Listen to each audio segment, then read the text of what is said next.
Yeah, good evening, everyone. Welcome to the second day of the 2 week web development bootcamp. In our last class, we're able to cover what's that now? In our last class, we're able to cover introduction to HTML. We looked at what is HTML, how HTML fits into web development. We looked at setting up our first HTML file and we looked at some basic HTML tags and we look at the role of attributes in HTML tags.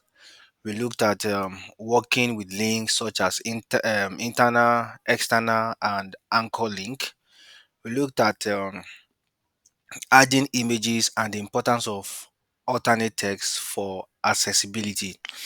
Those were the things that we looked at in our last class, and I believe we all watched the video of last class. So in today's class, which is the second day of the 2 weeks web development bootcamp, we are going to be looking at how we can create. We're going to be looking at list, table, and multimedia forms and input elements.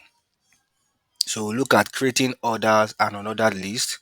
We'll look at adding tables, embedding multimedia such as audio and video tags. We're also going to look at introduction to form, input types, dropdowns and checkbox, introduction to semantic tags, why semantic HTML is important for accessibility and SEO, and structuring a basic web page using semantic HTML. So these are the things we are going to be looking at today. Then after today, the next time we are going to be meeting again is going to be on CSS. It's going to be on CSS. Like I said, the goal of this whole 2 weeks web development bootcamp is for us to be able to build this website. I think I still have it here. Yes, it's for us to be able to build this website. Hold on, let me accept someone. All right, it's for us to be able to build this website. That's the essence of the 2 weeks web development bootcamp. So we'll be equipped with enough knowledge on HTML and CSS to be able to achieve this. So what you're going to be learning in this 2 weeks web development bootcamp is enough to get you started in the world of web development. You get, so for those that's going to be watching this video later on YouTube, please don't forget to subscribe, like, and comment on the video. All right, let's move on. Let's go straight to the point. So let's look at creating ordered list and unordered list. But before then, how many of us did this assignment? Hold on.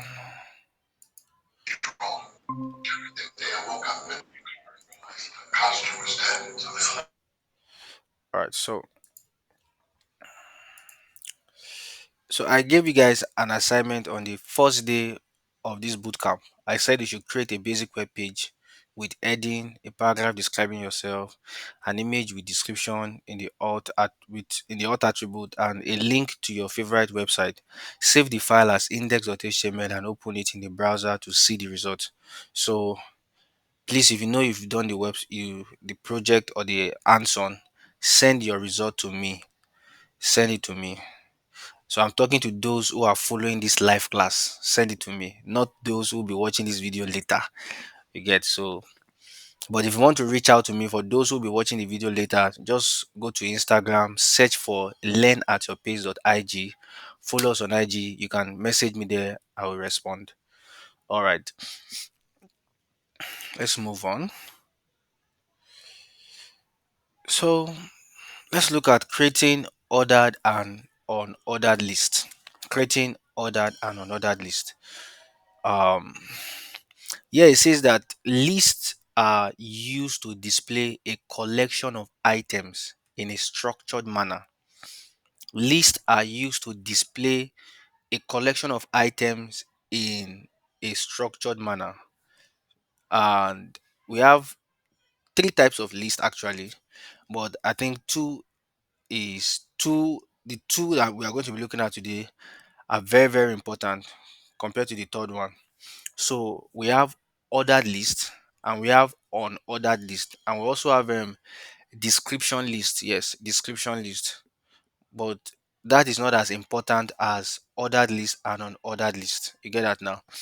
So ordered list and unordered list. So, like I said, lists are used to display a collection of items in a structured manner.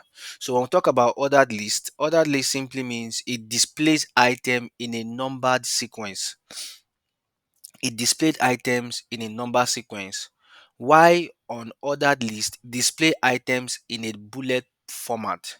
But when we get to CSS, you can even alter the format. You can create, maybe you can create an ordered list and alter the format as a number format using CSS. So you can alter anything, but let's just stick to HTML for now.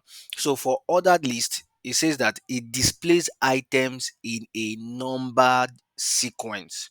So let's look at a practical example of what they call it, of ordered list using this example that we have here. So let's go to our um what they call it, our Visual Studio Code. So let me close this tab. So all these tabs that we have here, I'm going to close it. So click on these three dots here. You will see something like close. Okay, close all. So I'll click on close all. Let me expand my Explorer, this part here. So this is what we have. So these are the files we created in class one. So open your Visual Studio Code and you will see this, or you can just go to file, open the 2 weeks bootcamp, then you will see it will open in your Visual Studio Code like this. So what I'm going to do is we are going to create another folder called class 2 for today's class.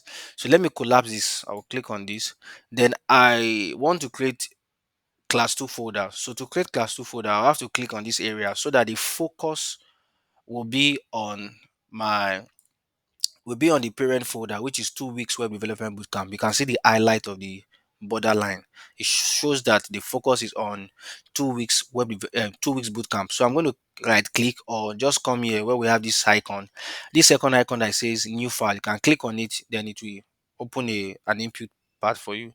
Or I can right click here, you will see new file, then I will call this class dash 2. So in class dash 2,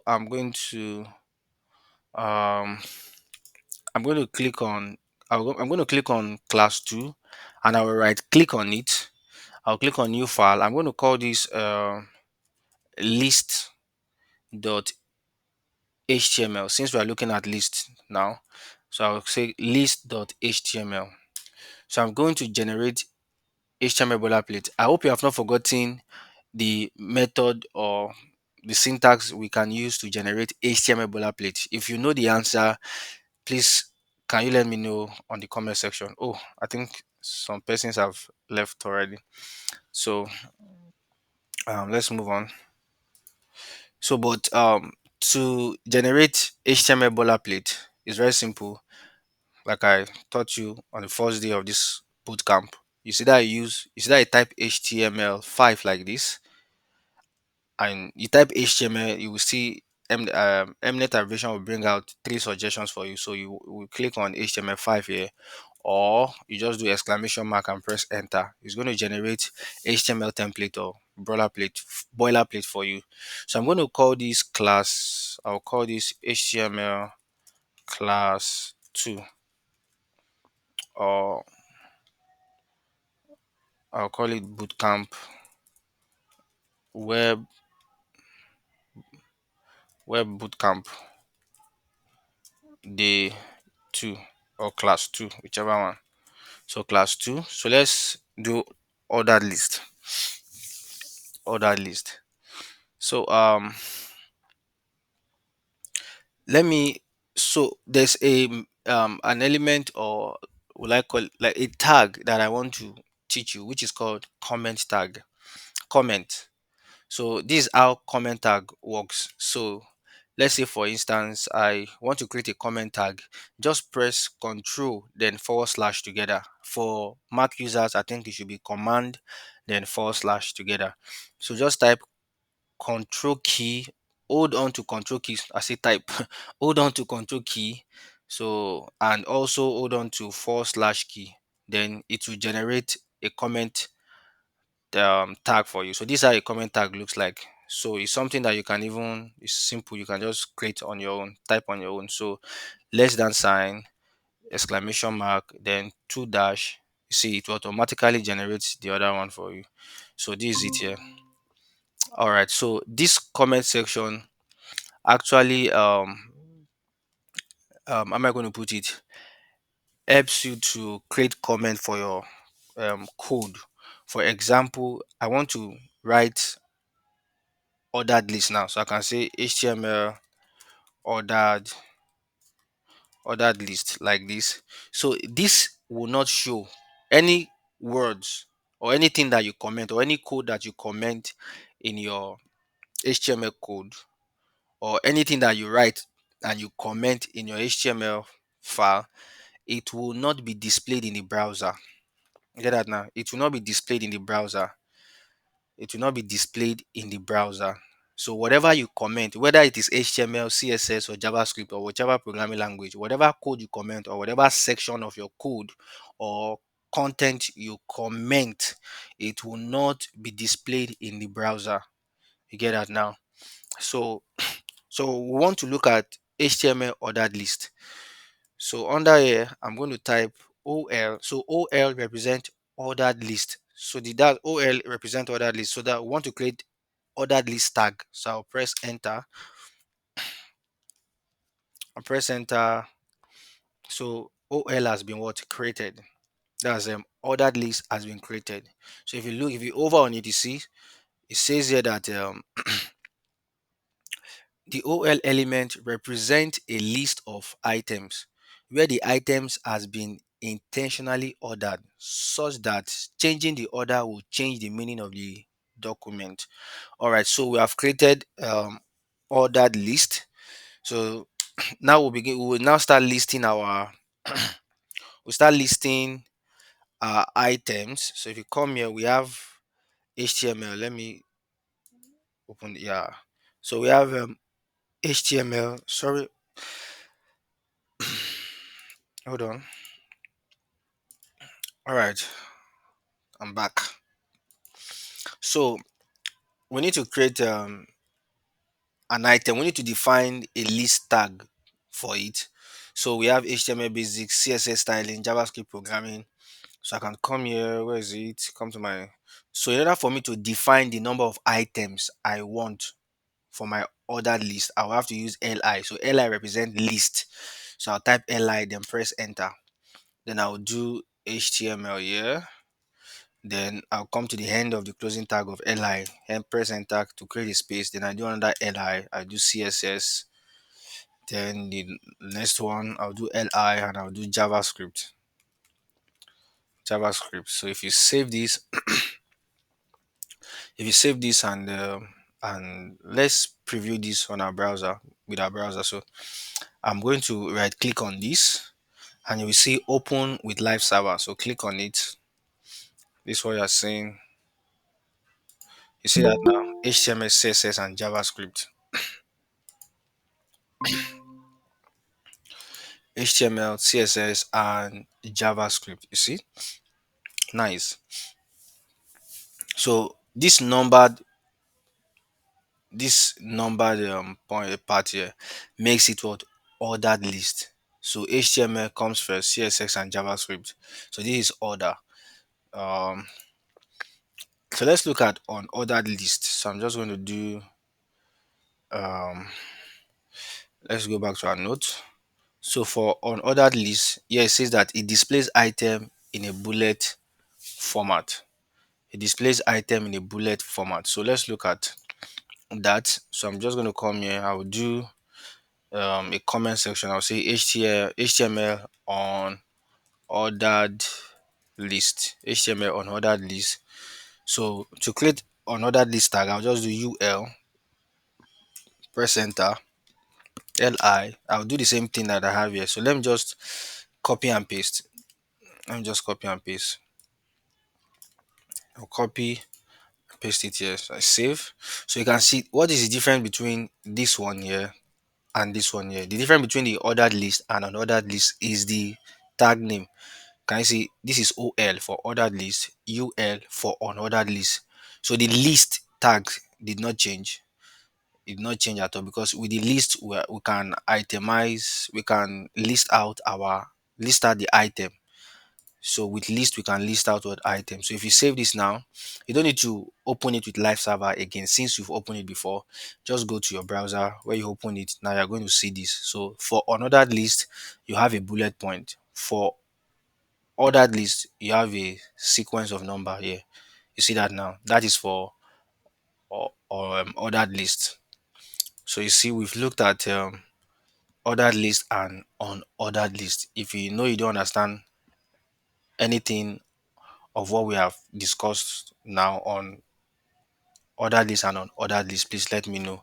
So let's look at nesting list because we can nest list into another list. We can nest list together. So here I say that list can be nested within each other. We can nest a list or list items. We can nest list within each other. So how can we do that?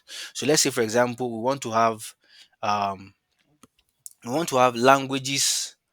We want to have the languages on front end and languages for backend. So languages for front end and languages for backend. So let's see how we are going to do that. So we are going to use unordered list in this case. So we are looking at nested list. Nested list. So I'll come here, I'll create a comment. So I'll say HTML. Um, Instead of HTML, let me just do on nested list. Nested list. Nested list. Even this part too. Let me remove the HTML. I know it's an HTML file, so let's remove it. Nested list. So let's look at nested list. So yeah, I'm going to create a UL and I will call this, I'll do LI. So LI, I'll call this front end. You see that front end. I'll do another LI here and I'll call it back end. You see that back end. That's not all. So we have two list items for the UL. If you look at it here, that's what we are getting. Two list item. So we want to have a nested list for the first list item and also a nested list for the second list item. So for this front end, we are going to list out all the languages under front end and we're also going to list out all the languages under back end. So inside of this list item, I'm going to come here. I'll come here, then I create a new line here. So I'll type UL to create another list. So I'll do LI, so I'll say HTML. So we are trying to nest list inside of list. Then I will also do LI CSS, and I'll do LI no LI JavaScript. Then I'll do LI Tailwind Tailwind CSS, and I'll do LI React JS. I think this is okay. So if you save this now, watch what we're going to get. Can you see under front end we have these items, these languages here for front end.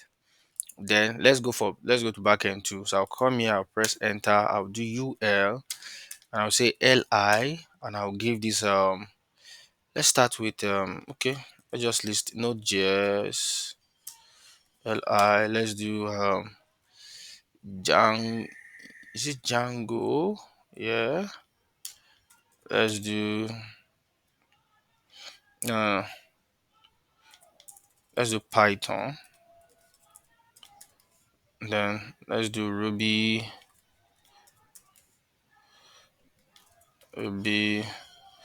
Let's add one more. Let's add PHP. So if we want to even make it better, we want to add database, like for example, okay, let's look at this first. So can you see front end, Node.js, Python, Ruby, PHP. And if we want to add database, we can come here. Let's say, yeah, we'll do LI and I say database. database. If you save this now, we have another one here. Can you see? Front end, these are the list of languages under front end. Back end, these are the list of languages under back end. Then we have database. So under database, we can also nest another list in database. So I'll say I can do MongoDB. Then I'll also do my SQL. And I think we have another one, Aurora. That's AWS database, Aurora. Then I think we also have Postgre. I hope this spelling is correct. Postgre. Let me check. Hold on. Post Postgre. Okay, okay, okay. All right. SQL. SQL, something like this. So if you save, look at what we have. Can you see? These are nested lists. So these are the list of database under database, list of database, list of backend languages, and list of front-end languages. You see that now? So this is a nested list. So we are nesting list inside of each other. So this is very simple. So if you know you don't if you don't understand any part of what I just explained, please let me know before I continue.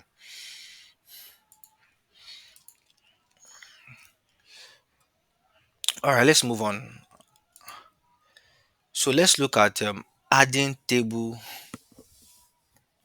to our HTML content. So I'm going to create another file here. So we are done with this. So I'm going to create another file. I'll right click on this. Okay, you know what? Web Bootcamp class 2, then dash list. So I'll also create another file here inside of class 2. So I'll right click on class 2, right click on class 2, click on new file, then I'll do table.html. So I'll generate HTML boilerplate like this. So let me copy this title here. I'll copy, come here, substitute it, change the document, and yeah. So I'll just do tables. So let's look at tables. So yeah, adding table. It says here tables allows you to present data in a row and column. So table allows us to be able to present our data in rows and column. That's the essence of table. So if you want to present or display data in rows and column, the best HTML element to use is table. You get that now? It's table. So table allows us to be able to present data in rows and column. So we are going to look at basic table structure. So to define a table, we need a table tag. So to define a table tag, or to be able to present data in a row or in rows and column, table tag is not enough. There are other tags that we are going to use with table tag to help us to be able to display or present data in rows and column, which are tr, which represent table row, th, which represent table header, td, which represent table data cell. So if you are very familiar with Excel, Microsoft Excel, you will understand all of this. But nonetheless, whether you are familiar with it or you are not familiar with it, you don't have to, you will understand it. Once I'm done teaching this table, you will get it. So let me show you an example of a table element. So let me come here. Let me search for table HTML. Let's go to images. Yeah, I need something basic. Something basic. Mm, yeah, something like this. What is it? Now look at something like this. See, very simple. Let me this is a simple, this is a basic table form. You can see that all of this data are presented in rows and what? Column. Rows and column. So I'm going to save this. Let me save this. It's in, okay. Let me cancel.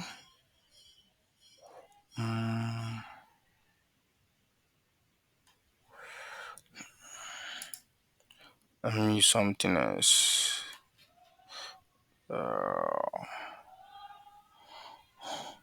All right, let's not waste time. We have a lot of things to do. Okay, I think let me use this. Let me use this one here. Aha. Something like this. You see that first name, last name, John and Smith. This is a table. So this information is presented in rows and columns. So let's look at that. So to define a table, we need a table tag. So we'll come here. I'll say table like this. So we'll define a table tag. So now the next thing we are going to look at is the table row. Is the what table row? Let's look at something like this. What is it? Yeah, if you look at this table now, this basic table structure, how many rows do we have here? We have two rows. The first name, the row where we have the first name and the last name, that's the first row. Then we have the second row, which is John and what Smith. So rows is actually horizontal. That's row. So we have two horizontal line here or two rows here. One and what two. The part where we have the first name and the last name, that's one row. And the part where we have um the value of the table head, all of this here, that's second row. So we have what? Two row all together. You get that now? Two row all together. So let's say for example I want to let's look at the one we have here. Okay. Okay, I'm going to define I want to define one row that will take the table head. So I'll say tr. So this tr, the first tr is going to hold the table header. The first tr is going to hold what? The table header. And the table header is always bold and centered. The text bold and centered. So the first row is going to take the table header. So now if you look at this example here, well, did I just remove it?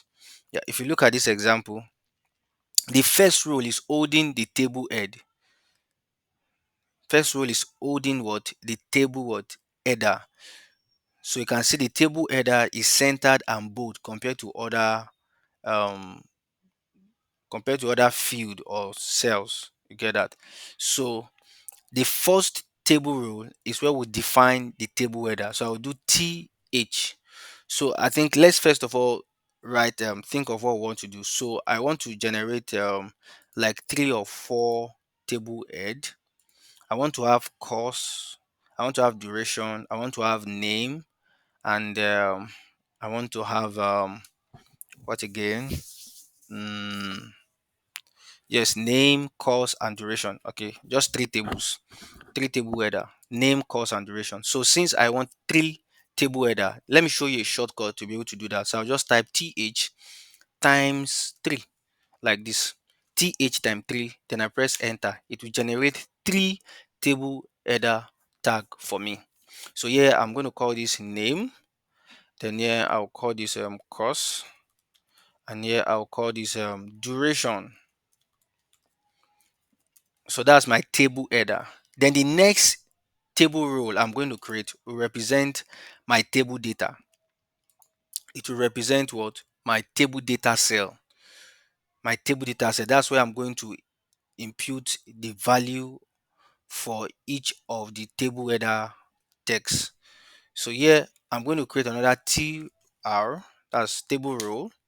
And since I already have three table header here, I'm going to also generate three table data cell. So I'll do td times 3. So the first name, the name will be let's just make this John. Okay, let's say John Doe or John. I'll just do John. Course will be HTML. HTML duration will be like let's just do 2 days. Sorry, 2 days, or let's do 1 week. Then we'll create another table row. So I'm just going to copy this to make our work fast. I'll copy this and paste it here. I'm going to change this to Alice. Change this to Alice. I'll make this to be CSS. I'll make this to be like 4 weeks. Then I'll come again and create another one. So I'll call this Benita, and I'll give this JavaScript, and I'll call this I'll say 8 weeks. I'll open that one. I'll call this Fossa. This will be React.js. How many weeks? I can do 8 weeks. So if you save, and let's open this with our browser. Let's open this file in our browser. So I'll right click on the table HTML, then click on open with live server. Now look at what we have here. This is a basic table structure. Can you see the name header cell, the name header, the course table header, and the duration table header? So all of these are informations under this column here.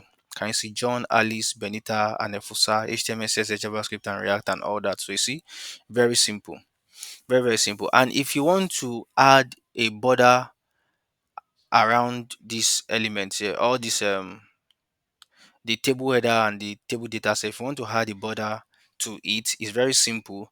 Just come here. Since we are not doing CSS now, but let's look at the way we can do that with HTML. So you come to the opening tag of the table, the opening table tag. Come here.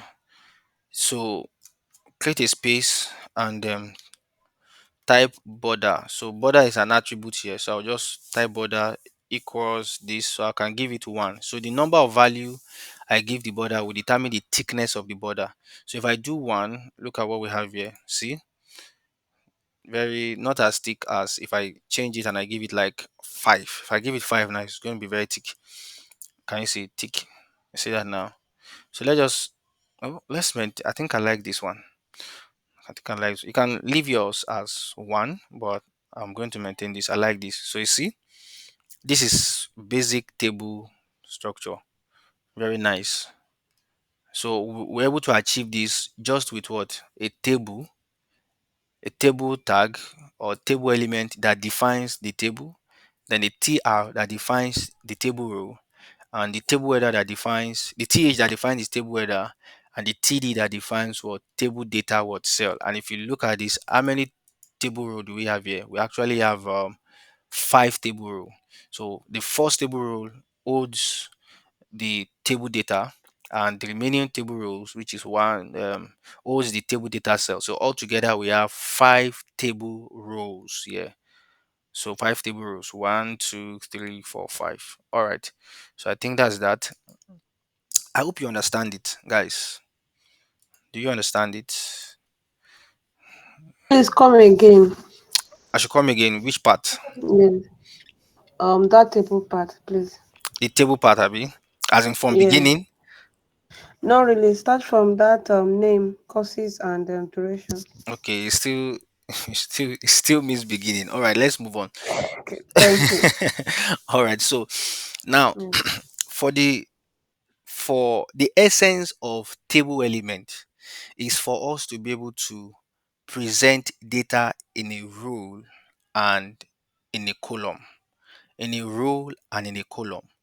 And for us to be able to define data or present data in a row and in a column, there are several basic um, table tags that we need to know to present a data in a row or and column. And the basic tags are table tag, table row, table header, and table data cell. These are the 4 basic tags that we need to be able to present data in a row and column. So the first thing is you need to define a table. So the table tag actually helps you to define a table. Just like for you to be able to define an item, or for you to be able to list out an item, whether in ordered list or unordered list, you need a container. So you can, if you want to define a list in a number of sequence or a sequence of number, you need what we call OL, which simply means ordered list. So the same thing too for a table. If you want to present a data in a row or column format, row and column format, you have to define the table by using what? Table tag.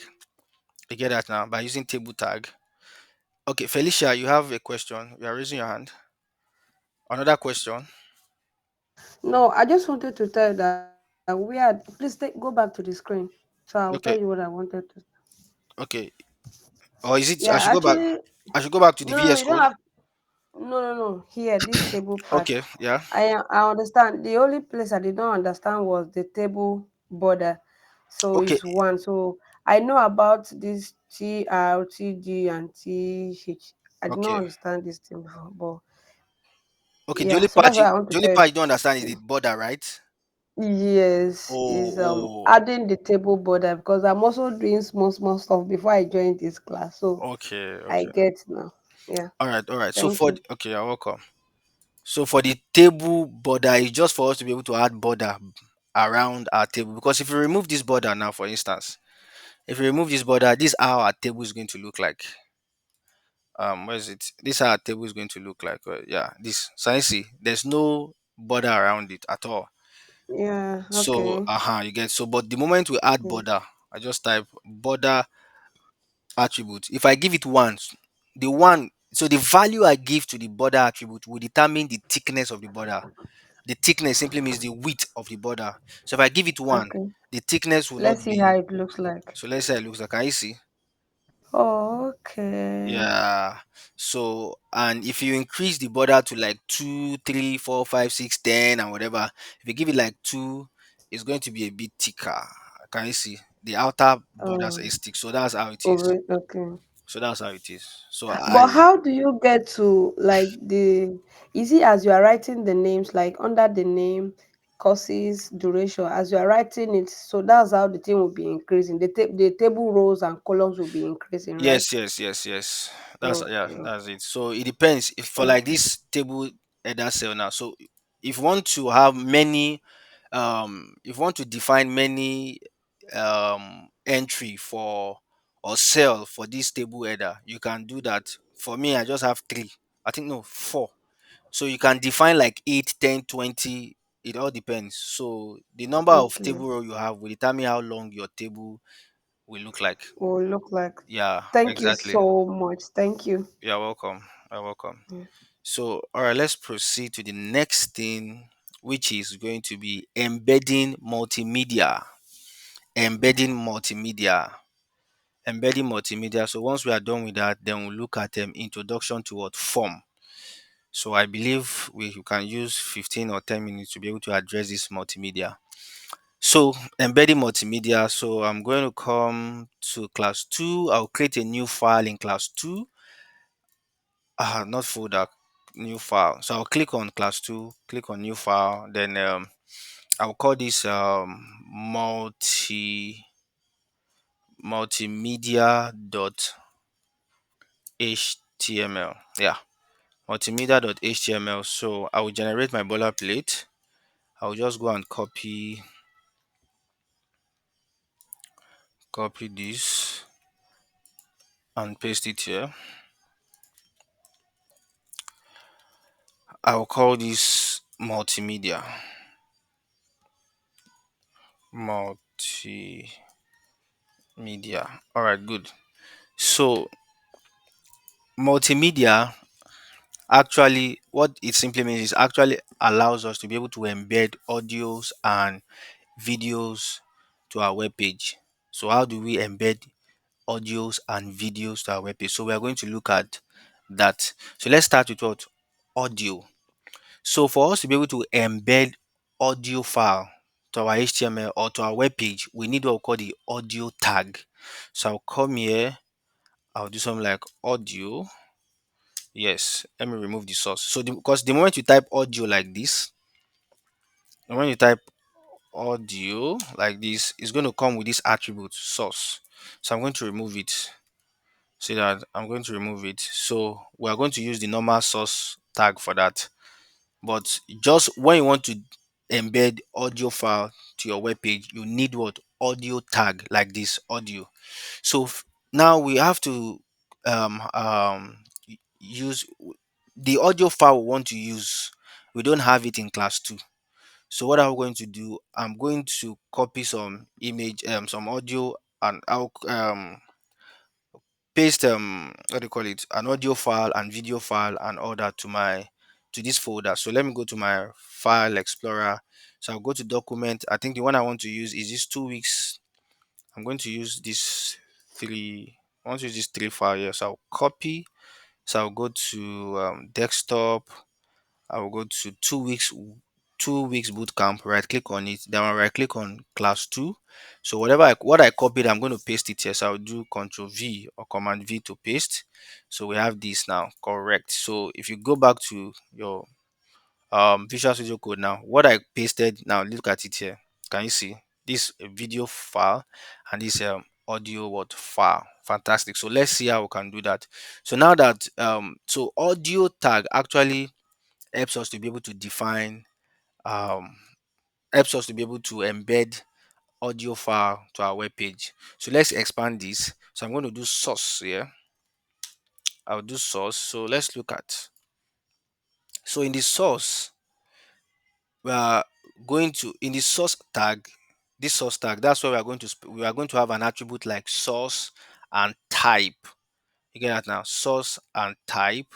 Then we are going to have some other attributes too that we are going to attach to the audio tag.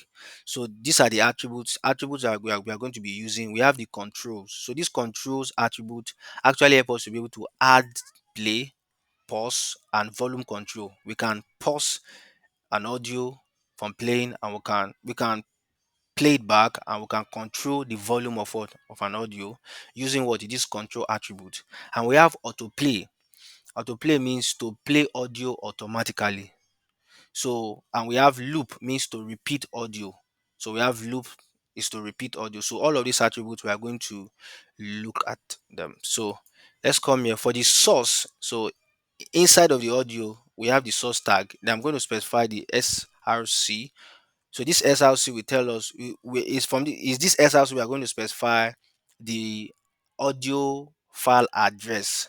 So apparently the audio that I want to use is this one here, and it's inside of what class 2. So what I'm going to do, I'll just do dot forward slash, because apparently this multimedia HTML is in the same directory with this audio file here. So once I do dot forward slash, it's going to bring out all the files that is inside of class 2. So the one I'm interested in is this word audio. So I'll click on it here.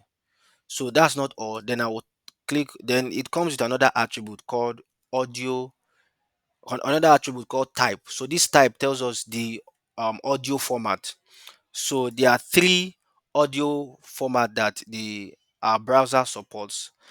We have MP3, we have OGG, and we have what they call it. We have MPEG. All right. So if you save this now, um, if you save this now, let's see what we are going to get. So I'm going to right click on this. I'll right click and open on a new tab. Let's see what we are going to get. We are not seeing anything at all. Okay. Okay, I think I made some mistake. This tag here is not supposed to be there. I had extra greater than, so we save this now. You won't see anything here. So the reason why you won't see anything is because we've not added what the control attributes. So the control attribute is supposed to be control attribute is we're supposed to add it in the opening tag of audio. So I'll just do control like this. Is it control controls? Okay, controls like this. So if you save, look at what we have now. Look at it here. Can you see? So you can, so the the control controls the play, the pause, and what that thing again, to the volume. So you can adjust the volume anytime you can adjust the volume. So if you click on play now, this is going to play. Nice. So you can pause, you can adjust the volume here, you can mute it and you can unmute. You can adjust it here. Can you see? Good. And you can even download. Okay, I don't think there's download there. So if you come here, we are going to add other attributes like autoplay. If you add other attributes like autoplay, add other attributes like autoplay. Autoplay simply means, I think I showed you. So what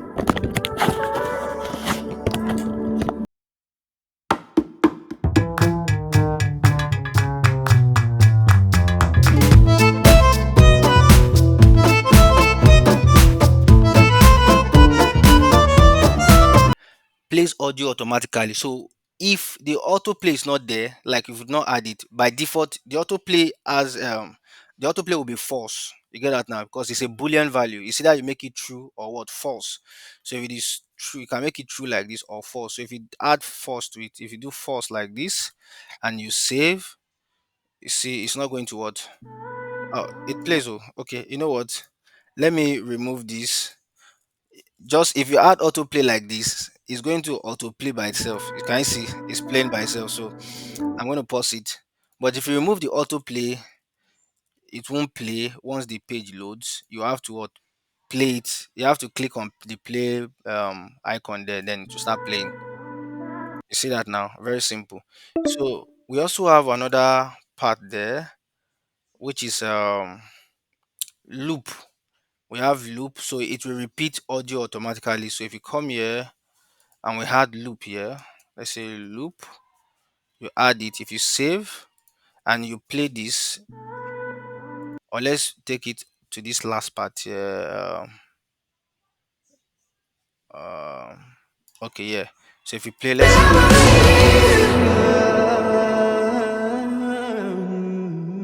So let's see if it's going to repeat. See, you see that it repeats. So that is what audio. That is how we can embed audio file to our web page. I hope you understand it before I proceed. I hope you understand this part. Yes, yes, yes, we All right. do. All right. Good. Good. Good. Good. Good. All right. Let's move on to the next one. So I think this call is going to end in the next 15 minutes. So I'll send another link as soon as we get to 1 minute. So let's move on. So let's look at audio. And one thing also you need to know is audio, this audio tag here is actually inline. Inline elements. It's actually inline elements. So we have what we call inline element, we have block element, and we have inline block element. So let's see if time will permit me today for me to be able to explain that. And if not, I'm going to explain that in our next class. So let's look at video. So let's see video. So the video tag is used to embed video file, just like the way the audio tag is used to embed audio file. So we have video tag. So in order for us to embed a video file to our web page, I'm going to use video here. So I'll do video, press enter. Can I see it still comes with this source, but I don't need it here. I will expand this and I'll do source. So this source tag here, it comes with a source attribute. So I'm going to add the video that I want to play. So I'll do dot forward slash. I think is I'm going to use this video here. So this one here. So I'm going to also do type to be I think video forward slash mp4. I hope I'm correct. Yeah, video forward slash mp4. So if you save that now, let's see if we are going to see anything there. Let's see. Can you see? Look at what we have here. Can you see? It's showing. It's at this the last class video. So, but it's spanning the entire width of our viewport, our viewport, our browser's viewport. So we can control the height and the width. So let's come here to control the height and the width of this video file. I will come to the opening tag of the video tag, and I will do width to be, let's say width to be 400 pixel or 400, sorry, and height to be, let's say 400. If you save that now, let's see what we have here. Now can you see? Look at what we have here. Though um this is the video file and the what they call it, the video file and also the audio file, they are all inline element. But if I want the video file to come under the audio file, what I'm going to do is this. I'm going to use what we call line break. There's what we call line break in HTML. So line break element is called BR. So press enter. It will, instead of this video tag and audio tag to be on the same line, it's going to break this audio file to the next line. So if I save, now let's see what we have here. Can you see? Fantastic. So this is what we have here. So I can have as many line break as I want. I can do another one here and I save. So it's going to create more space. So this is it here. Fantastic. Now I still need what we call the control, because we had control to the audio, which actually allows us to be able to add play, pause, and video control. Because right now, what you see here, if I click on it, nothing is playing at all. Nothing is playing. So what I'm going to do is I'm going to add control to the video tag. So I'll come here after the height attributes. I'll just do controls. So if I save now, see we have controls here. And as well, I can add autoplay. Where is it? I can add autoplay loop, like um the way I did it in the audio tag. But there's one important attribute I want to show you. So you can try this on your own, the autoplay and the loop. But there's another one I want to show you, which is called poster. So this poster displays a video image before the video loads. It's like a thumbnail. If you visit if you go to, if you visit YouTube and probably you visit YouTube, you always see like a poster image, like a thumbnail. So when you click on it, that's when the video start playing. So that's what we have here. So poster actually display a placeholder image before the video loads. So before the video load, you can have a placeholder image for that. You get that now? So that's the essence of the what, the poster attribute. So let's see how it works here. So I'll come here. That should be, so I'll come here. After the controls, I'll just type poster. So the poster, I'm going to, I think I have one here for my YouTube channel. So I'm just going to go to current directory and click on this here. So we are good to go. So if you save now, look at what we have. So this is the poster. So while this is loading, you will see this 2 weeks web development bootcamp. When I click on the playlist, there's this play button here. You see that now? Fantastic. See? Nice one. Very, very, very simple. Very, very simple. So the file format for video tag is MP4, WebM, and then OGG. I think OGG. So that's it. I think that's all. And also, in the event that the video refuses to play, maybe probably something happened, have you can have like an error message here that says your browser does not support this video tag or something like that. Or maybe the video refused to play. You can have something like that. After the source attribute, you can say your browser does not support the video tag or the video format or whatever. Let's say video tag. So let's say I make an error here. So for the source now, let me do something. Let me remove one letter. So out of from one, I remove E. So let's see if we are going to have that same thing here. Uh, Still loading. You can see. Let me remove this comment, this poster here, or delete it. So if I save, let's see, to load and load, nothing is showing here. Okay, let's Control Z. And this, I think this error message only works when the browser does not support the video format that you are using. All right, so maybe if I use what other video format do we have? Oh, let's leave that. Let's leave that. So, all right, I think that's all for multimedia. So the next thing we are going to look at is introduction to form. So before we look at form, I want to ask you again, do you understand this video part? Hmm? Do you understand the video part, or should I go over it again? As for me, I think I understand. What about, okay? I'm just hearing you are the loudest here now, Felicia. Mr. Francis, Mr. Gene. I'm not here. I can't hear you. Say something. Do you? Bobby. It is my phone. It's self-explanatory. Hello, Okay, self-explanatory. Joshua. Yeah, I'm with you, Felicia. Yeah. Okay, Yeah, that's good. I said you tried to play or download the poster. Sorry, is it poster or flyer that you on the video? It didn't play. It didn't download, or is it that something is missing somewhere, or what happened? Like, I don't get. Look at it now. If I click on play Yeah. now, it will play now. Okay, you trying to play? Okay, It's okay, played. It okay, plays. It okay. plays. Yeah. So it plays. Oh, So that's fine. I understand. all right, good. So let me send you another link so you guys can join immediately.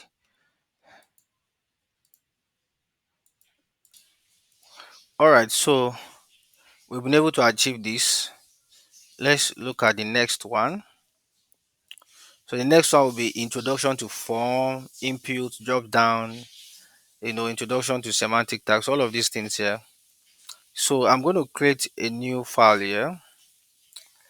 I'm going to create a new file in class 2. So I'll right click on class 2, click on new file, and I'll call it form.html or forms, whichever one. Form.html. So let me cancel the previous tabs that we have here.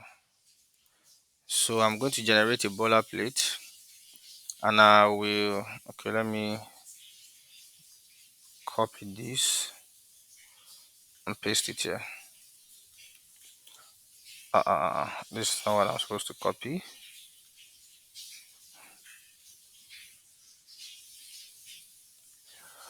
All right, so paste, we save.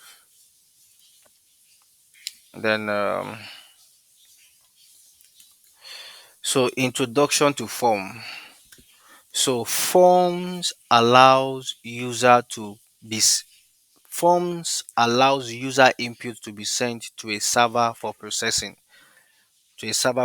So let's look at a more definition, a more um, way to explain this. All right, so let's look at a more detailed explanation on form. So an HTML form is a section of a document which contains controls such as text field, password fields, checkboxes, radio buttons, and submit buttons, and menus, and the list goes on and on. So it says here that an HTML form facilitates the user to enter data that is to be sent to the server for processing, such as name, email address, password, and phone number. You get that now? So the HTML form facilitate the user to enter data that is to be sent to the server for processing, such as name, email address, password, and phone number. You might want to ask, why use HTML form? Why use HTML form? HTML forms are required if you want to collect some data from the site visitor. If you want to collect some data from the site visitor, you have to use what HTML form. Take for example, if a user wants to purchase some items on the internet, let's say an e-commerce website for example, he or she must fill the form such as shipping address and credit debit card details so that the items can be sent to the given address. So this is just one use case of HTML form. You get that now? So I hope you understand the explanation.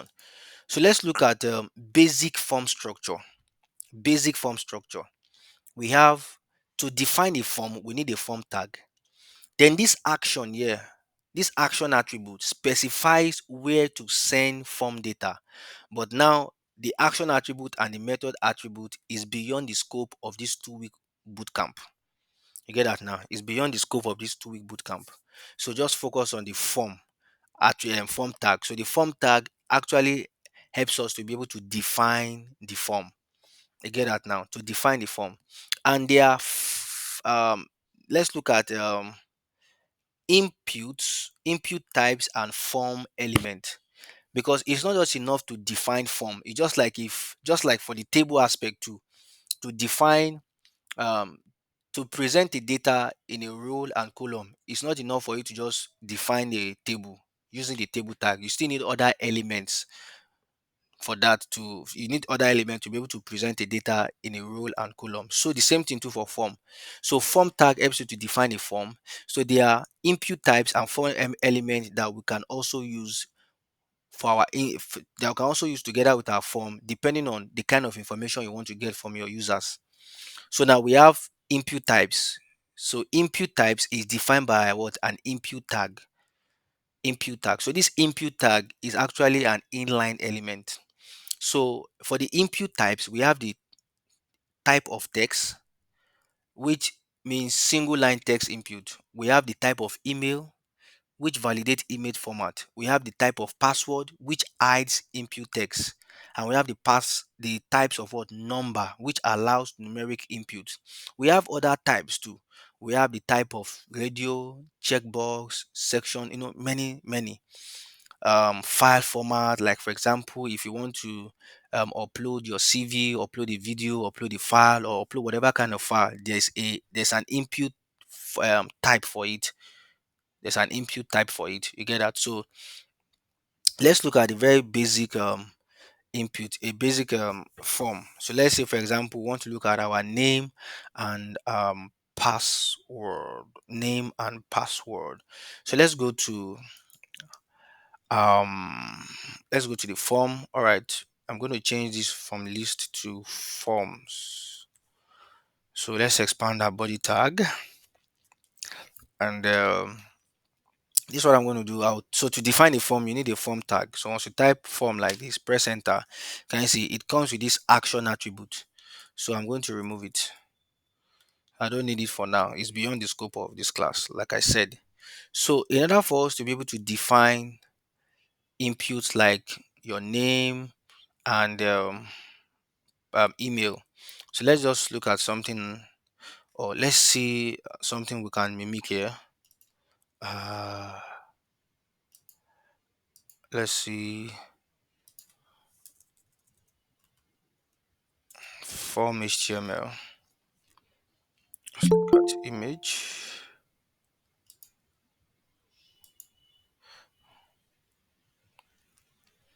You're welcome, Mona Lisa. Mm, let's see something very simple. Something very, very, very simple. I think we can achieve this. We can do this. Yes, I think so. Yeah, we can do this. We can do this. Yeah. So I'm going to right click on this and save the image. Let me save the image. So this is what we are going to do. What kind of file format is this? All right, so let's see this one too. This one too is okay, but I don't want it. Mhm. All right, so I've downloaded it. So I'll just come to download. I'll open this. Ah, let's see. There's. Oh, you know what? Hold on. Okay, so this is what I want us to build with form. So we have last name, first name, and all. So you see, let's see how we can build this. Let's see how we can build this. All right. And we will still add some things too as well. So you know what? So the title is application form. So this is what we are going to do. Before we create the form tag, before the form tag, I'm going to have something like an H1, and I'll call it application application form. Yes, that's what we have here. Application form. Then we need the form tag. So in the form tag, we're going to create an input. So this input here, then we need a label here, a label that will tell us what we are to write in the input. So I'll come here, I will say label. So this label, I will give it first name like this, first name, and we're just going to do something very basic actually. We'll do something very basic. You get? We'll do something very basic. So we'll say first name.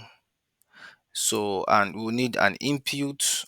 So the input we're looking at is the input with the type of text, because we want to what we want to write in the input is what text. I told you that there are different types of input. We have the input with the type of text, input with the type of password, input with the type of email, input with the type of number, and input with the type of um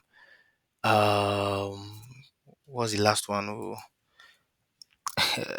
coming. That should be input with the type of, okay, just four. But we also have input with the type of checkbox, radio, and all of those things like that. All right, so um please hold on. Please hold on. So I've lost my train of thought. Where was I? Okay, so this is where I stop. So first name, then we need an input. So I'm just going to do first name like this. You might be asking, what's the essence of this label? I already explained. So the label tells us what is expected in the input. So the label comes with an attribute, because if you read the article here, it says that the label element represent a caption in a user interface. So it represent a caption. So the caption for our input. So since we don't have a placeholder for the input, you get that now. We don't have a placeholder for the input. We need what label that represent a caption for our input that tells the user that this is what is expected in the input. You get that now. So the caption can be associated with a specific form control known as label elements, label control, whatever. Okay, let's leave that. So this is it here. So if you are not using a placeholder in the input feed, in the input tag, let me comment this label now. So to comment the label, just come to where the label is, then type control, hold on to control, then forward slash, or command and forward slash. If you save this now, this will be commented, so it will not be displayed in your browser. So if I right click on the form file and I open it in a live server, I open it with live server. Look at what we are getting. This input here. So this input, we don't know what we are to put here, whether it's our name, our email, or whatever. So we don't have an idea. You get that now? We don't have what an idea, and that's the essence of the label. But in the absence of label, we can password we can add a placeholder attribute to our input, so that it will help the user to know what he or she needs to pass or type or put in the input feed. So it helps give your website a good user experience. So if I do placeholder here and I say okay, enter first name like this, uh and I save. Now if you come here, this is the placeholder. Can you see? Now we now have an idea that okay, what is expected in this input is what our first name. Then I can type Joshua. You see that now. But if you don't want to add what they call, if you don't want to add a placeholder, let's say you remove the placeholder for instance now. If you don't want to add a placeholder, you remove the placeholder. Let's uncomment the label for instance. Uncomment the label. So with this label, the label actually represent a caption for this our input. So if you save that now, and let's see, where is it here? Look at now, first name, then the input. You see that? Good. So you can either do it like this, or you can put the input, or you can nest the input inside of the label, whichever one that follows your boat. So you can nest the input inside of the label like this, and if you save that, you're still going to get this. So what is expected here is what? This. So you can either do it like this, or let me do Ctrl Z and or do it like this. You see that now they are both inline elements. So inline elements are elements that does not start on a new line. They only take the width that is appropriate for their content. Why block element? They are blocking elements. So they start on a new line and they take the full width of the viewport, or the full width of the browser's viewport, or the width available.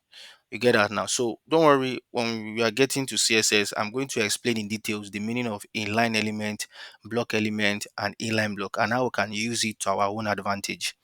All right, there's no time. We need to finish by 9. We have less than 40 minutes. So we have this. So there's an attribute in this label which is called for. This for attribute helps us to be able to connect the label to our input. So we are saying this label that has the content first name is for which input. So I want this label to be connected to what this input here. So this for attribute is going to have a value like it's going to have a value, and we're going to give it the value of first name. So we'll do f name like this. You can make it long, or I'll just do fn f name like this. So this label now is going to be for this input. So we need to have an attribute for the input that helps us to be able to connect the input to the what to the label.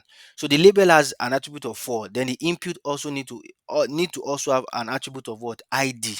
So give it an id of f and like this. So that means we have successfully connected the label to the input. You see that now. And if you come here, the thing is, if I want to type something in the input, I'll have to click on the input, then I can start typing. But it doesn't have to be like that. I don't have to type the input, click on the input to type something. I can click on the label, this caption here. I can click on it, and it's going to um, show that the input is in an active state or focus state. So if I click on it now, can you see? I can type something here. I don't have to go to the input to click on it. I can click on the input, it will show me this. I can click on the caption, it will show me this. Why? Because I've been able to connect the label tag to the input tag using for attribute and id attribute, and they must have the same value. You see that now the value of this for attribute is f name, and the value of this id attribute is what f name. Very simple. So the next thing we are going to look at is this other one here, which is what last name. So I'll come here, I'll just duplicate this. I'll duplicate and paste it here. So I'll do last name. So I'll come here, I'll say instead of F name, I'll do L name. Then for the ID, I'll do what? L name. So if you save now, let's see what we have here. Where is it? Can you see? F name, L name. So, but I'm not going to. Okay, make it look like this. So let's just follow this format. So you can see that all these elements, they are all inline element, the label and the input. So the label and the input. So just they only take the width that is appropriate for their content. You get that now. So that's why you can see they are side by side each other. You see. So the next one we are going to look at is date of birth. So I'll come here. I'm going to do a line break here, because if I don't do a line break, we are going to it's going to the next input and label we are going to write is going to be on the same line. So, but hold on, let me show you that. So I'll say label. I'll call this date of birth like this. I hope I'm correct. All right, date of birth. So for the date of birth, I will need an input. So the input will have to be it will have to be a type of date and time. We have type of text. That's if you want to write a text. Then we have date and time. So you have to click on this date and time. So the type is date and time. So it comes with a name attribute, but we don't need that now. We, we don't need that now. You can see the ID attribute. So let me just give it a short form, date of birth, DOB. So for the ID is going to be what? DOB. So if you save, let's see what we have here. Can you see? Um is it supposed to be it's not no, it's not supposed to be date time. It's supposed to be date, not date time, just date. It's date of birth, it's just supposed to be date, not date time. So if you save, look at what we have here. but you can see it's still side by side with the other input and label. So I want to bring this date of birth and this input down. So what I'm going to do is I'll come here, create a space, and I'll do line break. I save. If I do line break, look at what we have here. Can you see it's under? But let me do another line break so we can have one more line. S- So if I save, look at, can you see? Good, good, good, good, good, good. So the next one is going to be age. So the age is going to receive a type of number. So I'll come here, I'll do label. I'll call this age. For the four attribute, I'll give this age. And I'll do input double column with a type of what number. Can you see? I'll press enter. Look at what we have here. I don't need a name attribute for now. I'm going to give this ID a value of age. So if I save, look at what we have. Can you see age? See that now? Good. You are seeing this. See that? You are seeing this. So there are special how am I going to put it? Icons or whatever that comes with input types. So look at this one here. Can click on this part. It shows me the and all that. So let's move on. So the next one is going to be gender and email address. So let's look at that. So I'm just going to do line break, two line break here. I save, and we're going to do this. The next one is gender, but notice that this gender is coming with a drop down.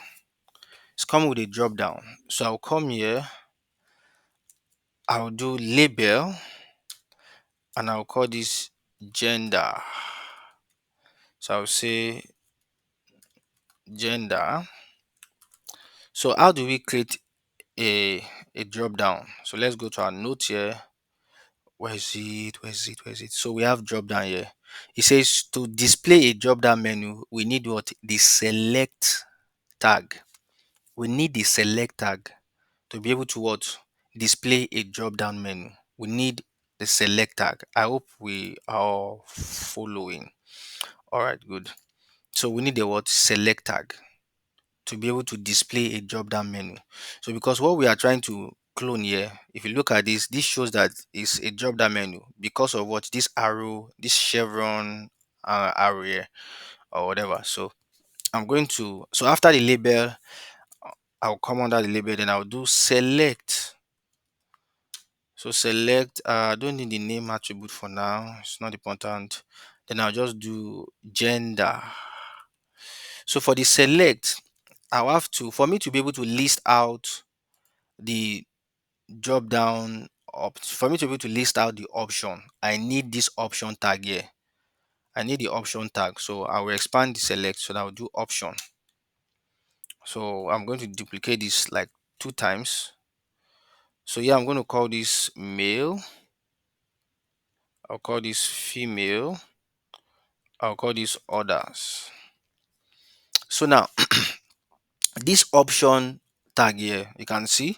But what's the essence of this value attribute?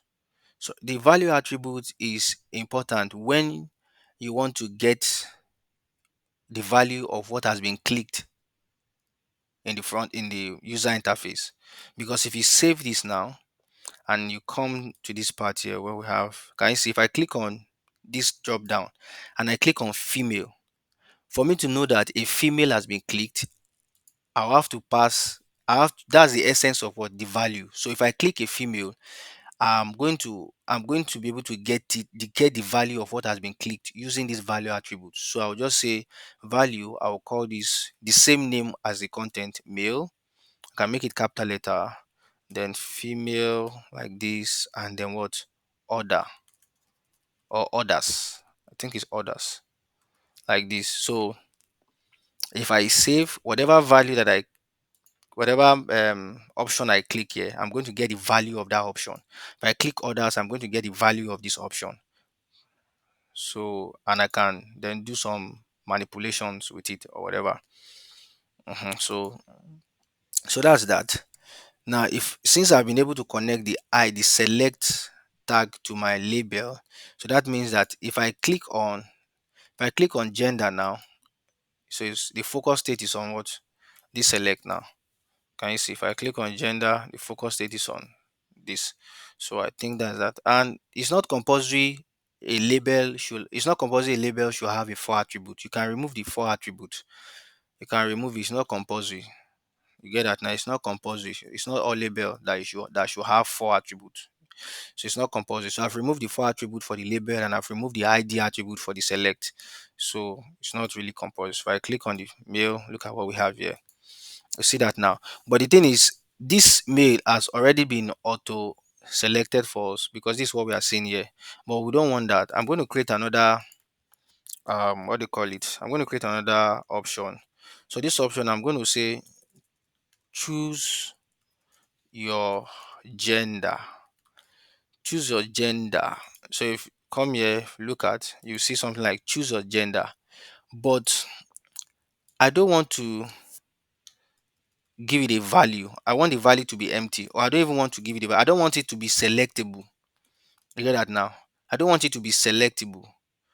You get? I don't want it to be selectable. So what I'm going to do is I'm going to do something like disable. There's what we call disable attribute. So once I I write this disable attribute, I won't be able to click on it because right now, if I remove the disable here and look at what we have here, if I can click on male and I can click on choose your gender. I don't want choose your gender to be clickable. I just want it to be like a message or a caption. You get that now? So I don't want it to be what clickable. So what I'm going to do is I'll just do disable. So it's going to disable it. So that's an attribute. So if I save now, can you see you can you see this choose your gender now? You can see that it's there, but you can't click it. It's there, but you can't click it. But at the same time, I want it to show instead of male showing as the first option. I want this choose your gender to show. Though I've disabled it, but I still want it to what show. You get it now? In order for it to show, I'm going to use another property, or sorry, another attribute called what selected. So this selected simply means that it will help me to select. It will help me to select this as the first option of my drop down. Can you see now? It's selected here, but you cannot click it. Can you see? So once the page load at first, this is what you are going to see. Choose your gender, and when you click, you can see you can choose male, female, or others. I don't think there should be others there. God made us male and female. So let's remove it. All right. Some of us are not Nigerians, so I know. I know. I know. So, Mr. Francis, you are from where? I'm from Nigeria, Osun State. Okay. All right. No problem. So, so let's do male and female, or we can add others, but you can add it yourself. So, let's leave it like this. So, this is it. Very simple. So, I get in there.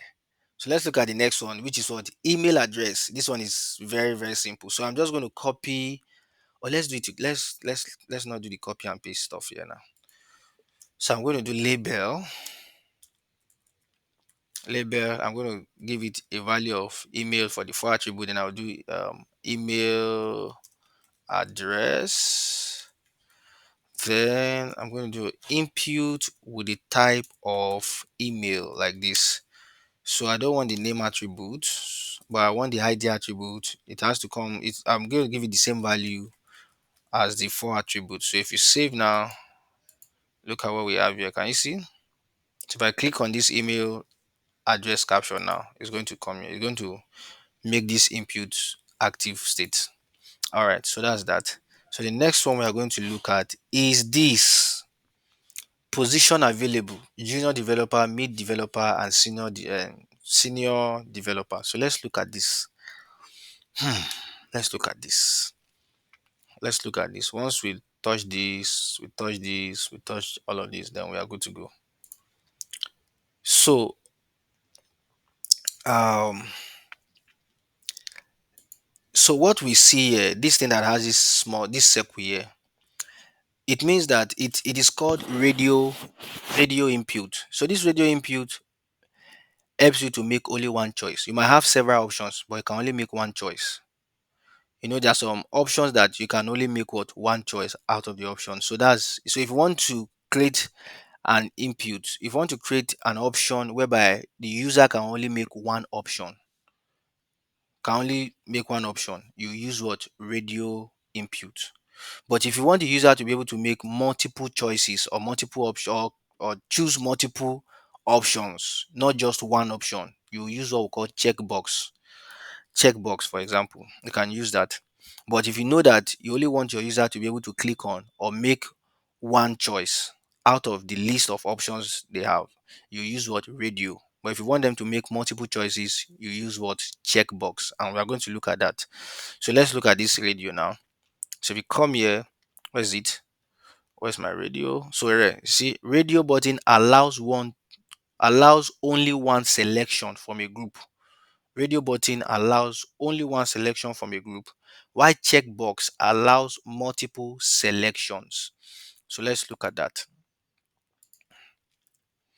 So I think I even need to make this clearer a bit.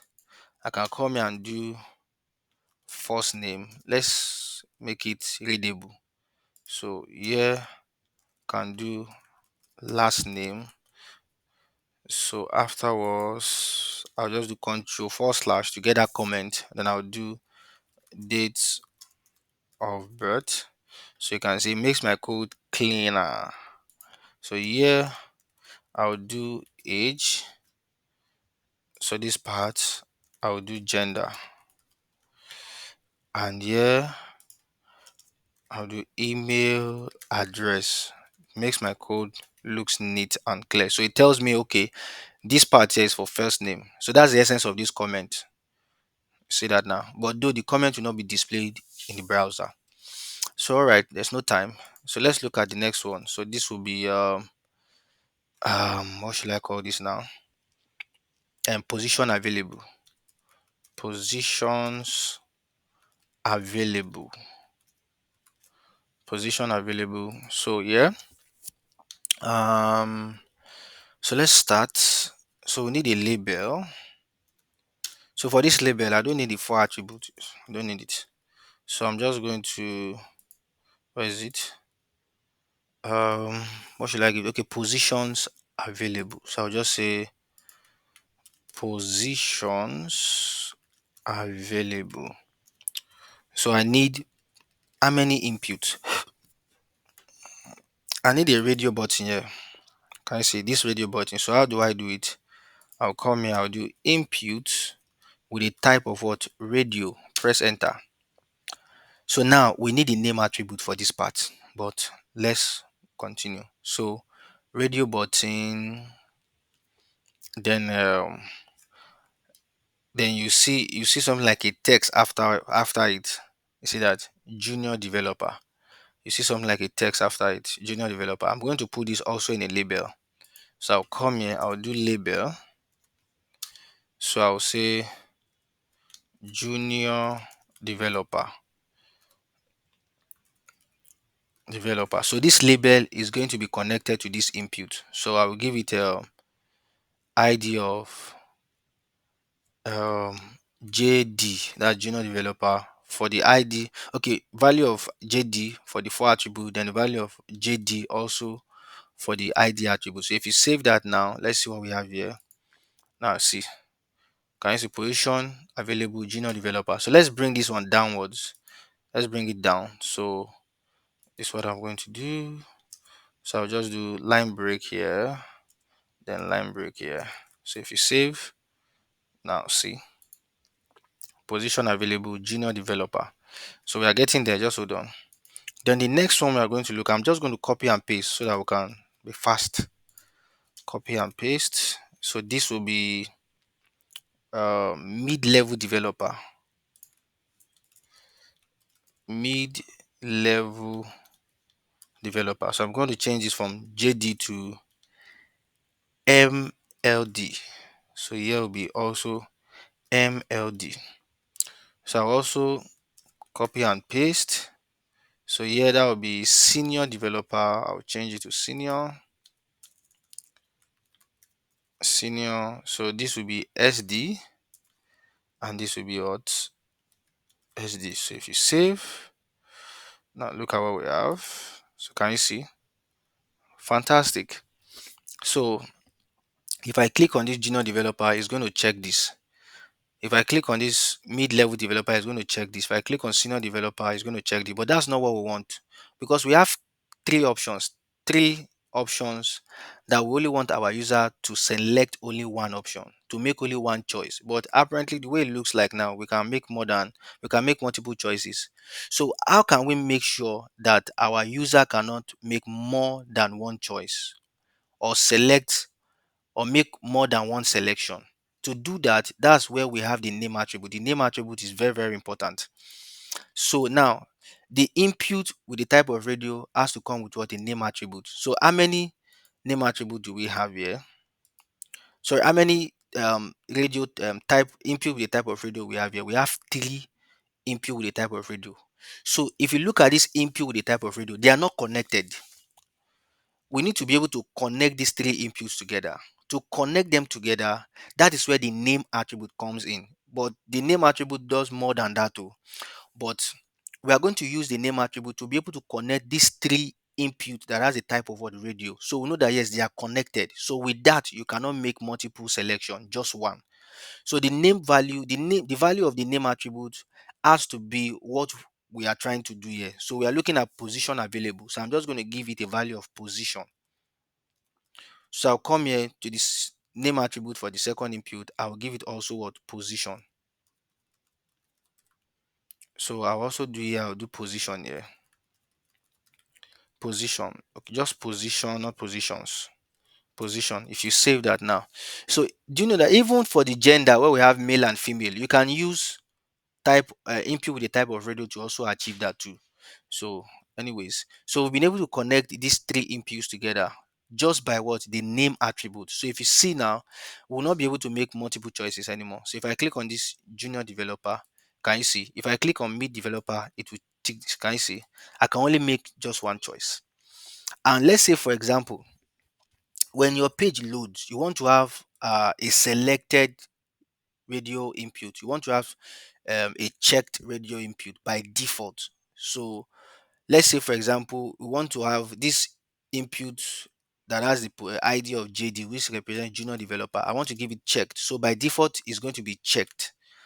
So by default, it's going to be checked. So when the page loads, you will see that automatically it's checked by default. So you now, as the site visitor, you can now change it to whatever position you are looking for or you want to apply for, whether mid-level developer or senior developer. But if you want to apply for junior developer, it's already be auto-checked. So just leave it like this.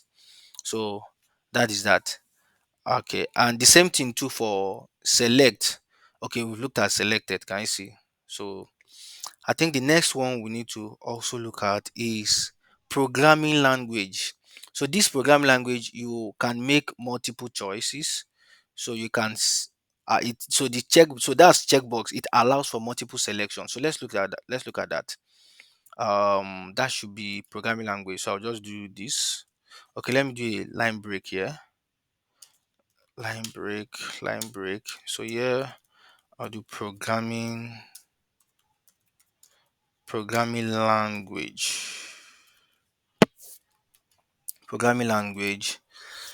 So yeah, I'm going to do label. I don't need the for attribute. So let's see what we have here. Programming language. So okay, good. So I'll say programming languages. So we now have what? An input with a type of checkbox. So we need the name attribute. So what will be the value for the checkbox? Okay, Java. So I'll just say label and I'll give this Java. So let me accept this person.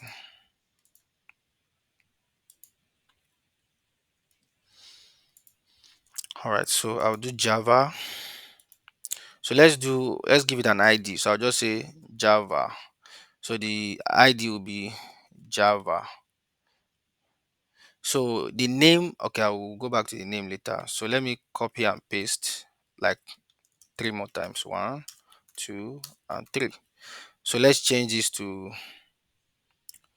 for the second label, let me do Python, then JavaScript,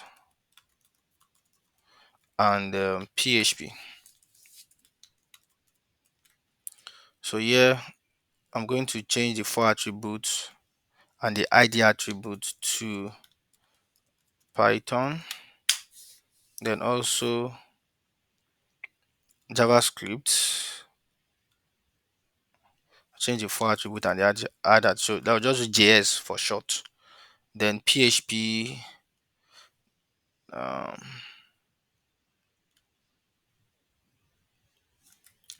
so I'll do PHP. Good. So we need to give this a name attribute. So we need to connect the checkboxes input together. So what we are trying to achieve here is programming language. So I can just do um programming, or let me just do language. So let me type them together. So that would be uh-huh. So language. So we are good to go. So if you save, now see what we have here. Can you see? Fantastic. Good. So the next thing is submit and reset, but we don't want to do that now. So I need something like yes, a text area. So let's say for example you want to have a text area where you can type like you can type something. It also receive a text input, but the normal input with the type of text is a single line text input, but we want to have a text area that supports multi-line text input. So, and that is called text area. So I'm going to have a text area here. I'll say, um, I'll do a line break, and I'll do something like leave a message. So I'll just do text area. So this text area um comes with an ID and name attribute, but I don't need it. And it also comes with column and row, because if you look at now, if I save this, you can see this text area here. This is the default size, but I can expand the size, the width and the column, the row and the column by the number of columns that we have here. So I can do row. So row represent horizontal. So I want like 6 row. So now watch what we are going to get. Can you see 6 row? Can say I want 12 row. So it's going to create 12 rows for us. And let's say column, I want like 30 columns. So watch columns, I'll just do 30. And if I save, look at what we have 30. I can increase it to 60. So it's going to add columns to it. Can you see 60? Fantastic. Good. Then I can give it a placeholder. I can say placeholder and I'll say leave a message like this. So if I save, here we go. Can you see leave a message? So once I click on the input and I start typing, and you see this, fantastic. So the next one we are going to look at is this part, submit and reset. So this is a button element here. Button element, you see. So the button element add clickable button. So let's look at it. Let's look at um I'm just going to do a line break here, another line break here, and I'll say button or buttons. So here I'm going to do a button and I'll call it button tag. I'll call it submit and reset. So I'll just do submit. I'll do another button here and I'll call it reset. So this button will have an attribute. So now this button here, any button, Okay, let's leave that for JavaScript, but we need to give this a type, an attribute. So I'll just say the type of button we are looking at. We have four types of button. We have the normal button, the menu, the reset, and the submit. So once we have this submit here, whenever you have button with a type of submit in a form, look at that, you have a button with a type of submit in a form. Whatever information that you click here, whatever information that you pass here, let me just say Joshua, date of birth. Let me just use something. Yes, today. Let me do age. One. Choose gender, male, email address. Can use this. Can do JavaScript and PHP. Then I can do something like blah blah blah blah. Then what again? Oh, I've not saved this thing. Oh, I'm going to type this thing again. All right, so let's do the same thing. So this today, age one, choose gender, male, email address. This. Mm-hmm. So blah blah blah. So now we have the submit button here. So the moment I click on submit, everything that we have, the data that will pass here is going to be submitted. But though we do not specify an action attribute. So this action attributes specifies the URL you want to send the information to. So that is beyond the scope of this class. But the moment I click on this submit, it's going to do what we call, it's going to refresh the page. So if I click on it now, can you see it will refresh what the page. So that's the behavior of button inside of a form.